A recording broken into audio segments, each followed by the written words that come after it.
The forest wept with rain, but her cries were louder.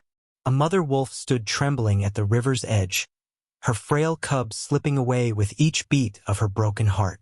She fought nature itself, but would love be enough to save him? In the far northern reaches, where the trees stretch like ancient guardians toward a silver sky and the rivers cut deep scars into the earth, life clings with a quiet, brutal ferocity. Here, survival is never guaranteed, especially not for the smallest, the weakest, and certainly not during the black rains, when storms rage like wild beasts. Luma was a creature of this untamed world, a sleek gray wolf, born of frost and thunder, carved by hardship and grace. She had known hunger, fought bitter winters, lost packmates to predators and disease. But nothing had prepared her for this. Nothing could have readied her for the moment she realized. This time, she might lose her only cub. The storm had come without warning. One moment the skies had been clear, a blue so wide and pure it seemed endless. The next, dark clouds had boiled over the mountains, vomiting sheets of rain and crackling lightning across the forest. Luma had been hunting when it struck, a desperate attempt to find food for her growing pup. When she returned to the den tucked beneath an old fallen cedar, she found the ground trembling. Water gushed in angry streams down the hillsides, eroding paths, drowning burrows. Her cub, tiny and still unsteady on his paws, was trapped by a fast-rising creek that hadn't existed just hours before. Panic clawed at her chest. She called to him, a sharp, pleading bark, but the cub only mewled, too scared and too weak to move. Without hesitation, Luma plunged into the churning water, her powerful legs kicking against the current. The freezing river bit at her muscles, dragged at her fur, but she fought it. Fought with the unyielding will only a mother can know. Reaching the little one, she clamped her jaws gently around his scruff and hauled him to the shallows. Her legs burned, her heart raced, but she didn't stop. She couldn't.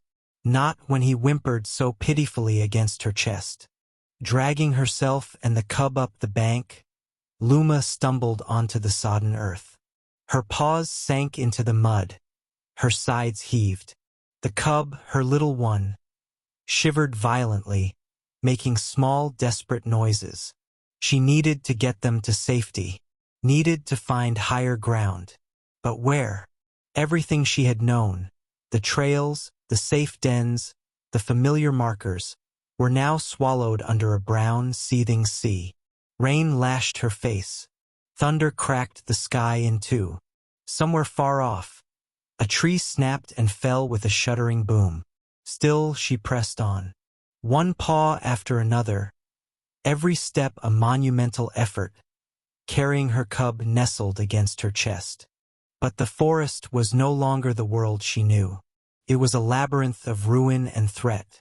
Huge puddles mirrored the stormy sky, broken branches clawed at her sides, and patches of quicksand-like mud sucked at her legs.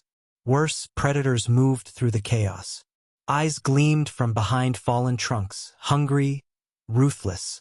She caught the scent of a bobcat once, the acrid stink of a bear another time. She couldn't fight them. Not like this. She was too tired. Her cub was too fragile. And the cruelest truth lurked in her heart. Even if she found shelter, would the pup survive the night? Would he survive even another hour? Her legs gave out at the base of a twisted old pine. She collapsed, shielding her cub beneath her chest. Her ribs rose and fell in ragged heaves. Her eyelids fluttered. For a moment the ancient instinct to lie still to let the end come almost won. But then her cub, too weak even to cry, reached his tiny paw up and touched her muzzle. A simple gesture, blind, innocent. It ignited a fire in her soul stronger than any storm. No, not yet. Not like this. Summoning the last reserves of her strength, Luma rose. She couldn't go much farther, she knew. But maybe, just maybe, there was a place nearby. A rock outcropping? A hollow log? Anything that could shield them from the merciless rain. even for a few precious hours. She staggered forward, half-blind with exhaustion. The cub whimpered against her fur, his breath shallow but stubborn. Through the downpour, a faint glimmer caught her eye, the mouth of a shallow cave, hidden beneath a tumble of boulders. It wasn't much, but it was enough. She stumbled inside, shivering violently, her muscles spasming from cold. She laid the cub gently down on the driest patch she could find, curling her body tightly around him, shielding him from the howling wind. For now they were safe. For now they could breathe. But as she licked her cub's sodden fur, willing life into him, she knew it was not enough. Not unless help came. And deep in the pit of her wild heart, she understood. No help was coming. Not here. Not for creatures like them. Alone, in the cold breath of a dying storm, a mother wolf lay curled around her cub, a heartbeat away from surrender. But fate had not yet finished its story. Help was coming from the most unlikely of places. The storm raged less violently now, though the forest still trembled under its fading wrath. In the half-light of the storm's retreat, where the rain had thinned to a whisper and mist slithered between broken trunks, life clung stubbornly to the ruins. Beneath the battered stones of a hidden cave, Luma and her pup clung too, to warmth, to each other, to the thinnest thread of life. The world outside had become a graveyard of drowned earth and shattered trees. There were no paths, no trails, only an endless, sorrowful maze. No creature could survive this storm alone. Not without a miracle. And miraculously, someone was coming. His name was Eli. A field biologist, tracker, and reluctant wanderer, Eli had walked the forests of the north for 5 long years, studying the wolves, respecting their lives from afar. His face was rugged, a map of sun and rain etched deep into every line. Eyes the color of winter skies, blue, thoughtful, always watching. But today he was not here to observe. Today he was here because something inside him, some instinct older than reason, had whispered, "Go." The forest was different now. The air was wrong. It smelled of drowning earth and broken things. With heavy boots squelching through mud, a soaked brown jacket sticking to his frame, and a battered rucksack bouncing against his side, Eli trudged deeper into the ravaged woodlands. He hadn't planned this journey. He hadn't packed for a rescue. He had only brought what he always carried. A small hope in his chest that maybe, somehow, he could make a difference. He saw the fallen tree first, the one cracked clean in half by lightning. Then the scattered paw prints in the mud. Tiny ones, unsteady, and larger ones, protective, desperate. Wolf tracks, and not far from them, something more. A faint whimper, almost drowned by the sighing rain. Eli froze, listened. The whimper came again, tiny, fading, a sound that clutched at his gut with an invisible hand. Without a second thought, he moved. Pushing through thickets and leaping over washed-out trails, Eli followed the sound until it led him to the mouth of a small cave, barely visible under a heap of storm-shattered rocks. Inside, shivering, eyes like molten gold gleaming out of the shadows, was a wolf. And beside her, a cub no larger than a loaf of bread, curled tight into her belly. Eli froze. Every instinct screamed caution.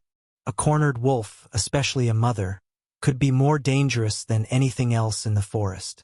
He crouched low, arms spread wide, showing he carried no threat. "Easy, girl," he whispered, voice barely carrying over the rain. "I'm not here to hurt you." Luma's lips curled in a low warning growl, her body shielding the cub. But even in her fierce stance, Eli saw it.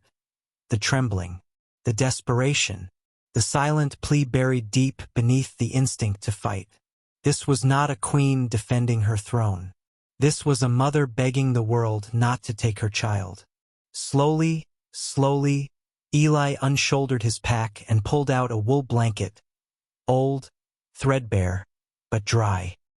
He laid it on the ground before him, a humble offering. The rain drummed softer now, like a distant heartbeat. Minutes passed, endless, breathless minutes. Then, with a shuddering sigh, Luma lowered her head. Not in surrender, but in exhausted trust. Eli edged closer, never taking his eyes off hers. When he was close enough, he wrapped the shivering cub in the blanket, moving with the slow tenderness of a man cradling something infinitely precious. The pup whimpered, struggling weakly, but Eli's touch was steady, warm. Luma tensed, muscles tight under her wet fur, but did not attack. Instead, she watched, wild heart thundering in her chest, as Eli lifted her cub against his chest. "You're going to be okay," he murmured, voice thick. "I promise." With the cub secure, he stepped back, giving her space to follow. Luma hesitated. Then, as if the storm itself had whispered permission, she limped forward. Together, they left the broken cave behind, the storm-blasted wilderness swallowing it whole. The journey ahead was unknown. The danger was far from over. But for the first time, there was more than just fear in the wind. There was hope. Hope is fragile, lighter than the mist, thinner than a thread of spider's silk. Yet somehow, against all odds, it held. A broken family was walking into an unknown world, and destiny was quietly reshaping their future. The storm had spent itself. In its wake, the forest was a shattered kingdom of mud and ruin, but beneath the broken boughs, life stubbornly clung to the earth. And so did they, the man, the mother wolf, and the cub bundled against his chest. The rain had faded to a fine mist. The air smelled of wet bark, rich soil, and the cold sharpness of survival. Eli moved carefully, boots squelching through the muck, always aware of the wary eyes behind him. Luma followed at a cautious distance, every muscle tense with uncertainty. She didn't trust easily, nor should she, but the bond between them, fragile as it was, had been sealed in the heart of the storm. Now came the harder part, saving the cub. Eli's cabin was 2 miles away. 2 miles through broken trails, flooded gullies, and fallen trees. 2 miles carrying a dying cub and guiding a terrified mother. He spoke softly as he walked, not for Luma's sake, though he was sure she was listening, but for his own. "It's not far," he said, voice raw, almost prayerful. "You're strong. You're gonna make it, little guy. Your mom's got you. I've got you." The cub, wrapped in the scratchy warmth of the blanket, barely stirred. His breathing was shallow, each tiny exhale a battle. Eli knew wolves didn't domesticate. They didn't trust. But he wasn't asking for trust. He was offering something different. A chance. The trail grew steeper. Mud sucked at Eli's boots, and twice he stumbled, catching himself only at the last second to keep from falling on the fragile bundle in his arms. Each time, Luma stiffened, growling low in her throat, as if threatening the earth itself for daring to harm them. They pressed on. By the time Eli spotted the weathered outline of his cabin through the trees, a crooked little refuge of timber and stone, his legs burned, his breath came in ragged gasps. But they had made it. He approached the cabin slowly, keeping his movements wide and deliberate, speaking in a low murmur to Luma the whole time. "This is safe. I swear it. No cages. No traps. Just warmth. Just help." Luma sniffed the air nervously, ears twitching. The smell of man was everywhere. Oil, smoke, old wood. But no blood. No death. Her instincts warred inside her. Still, she followed him to the porch. Still, she dared to hope. Inside, the cabin was dim and simple. A fire smoldered in the hearth, casting long golden shadows across a room filled with battered furniture and hand-drawn maps. Eli knelt by the fire, unwrapping the tiny wolf cub and laying him gently on a soft, patched-up blanket. The cub whimpered weakly. His nose was dry, his body ice-cold. Eli moved quickly, hands deft despite exhaustion. He warmed water on the fire, used an eyedropper to trickle it into the cub's mouth. He dried the tiny body with towels, massaged stiff legs, whispered steady encouragements. "Come on, little guy. Fight." Luma pressed close, trembling, her nose touching her pup's head again and again, urging him, loving him, willing him to stay. The minutes dragged like centuries. Then a twitch, a faint, pitiful kick of a tiny paw. Eli exhaled a shaky breath, blinking away wetness from his eyes. Luma gave a low whine, her tail thumping weakly against the floor. "He's a fighter," Eli murmured, smiling for the first time in what felt like days. "So are you." Hours passed. Outside, the mist lifted. The world began knitting itself back together. Tiny birds picking at broken branches, squirrels chattering warily from hollowed trees. Inside, a different healing was taking place. The cub grew stronger by the hour. His breathing deepened, his paws flexed, his tiny muzzle lifted to sniff the warm, wood smoke-scented air. Luma never left his side. Nor did Eli. He kept the fire alive, fed the cub small sips of warm milk, and spoke in a voice that carried no fear, only reassurance. By sunset, the cub had opened his eyes. Mossy green, curious, alive. He yawned, a tiny, squeaky yawn, and tried to clamber toward his mother, legs trembling like reeds in a storm. Luma lowered her head to him, nuzzling him fiercely, licking his ears and muzzle in frantic joy. Eli sat back on his heels, heart so full it ached. He didn't belong to them. He never would. But for this moment, they were a family stitched together by survival, by trust, and by something even rarer, kindness. Eli knew he couldn't keep them. Wolves belonged to the wild, to the rivers and stones, to the whispering trees and wide open skies. When the cub was strong enough, they would leave, and he would let them go. Not because he wanted to lose them, but because real love, the kind that asks for nothing, that demands no ownership, always sets you free. Days later, when the first stars reappeared in the clearing skies, Eli stood at the edge of the forest. The cub, now a tiny force of boundless energy, tumbled clumsily through the grass at Luma's side. They looked back only once, a glance that needed no words. Thank you, goodbye. And then they were gone, swallowed into the trees, into the life that awaited them. Eli watched them go, hand resting lightly over his heart, and smiled. Sometimes he thought miracles weren't loud. Sometimes they came on four legs, with wet noses and silent, unbreakable hope. Thank you for walking this unforgettable path with us. A path of survival, trust, and a bond stronger than fear. If this story stirred something deep inside you, don't forget to like, share, and comment your thoughts. Who knows what other hidden miracles are waiting in the wild? Stay with us. The next story might just change your heart again.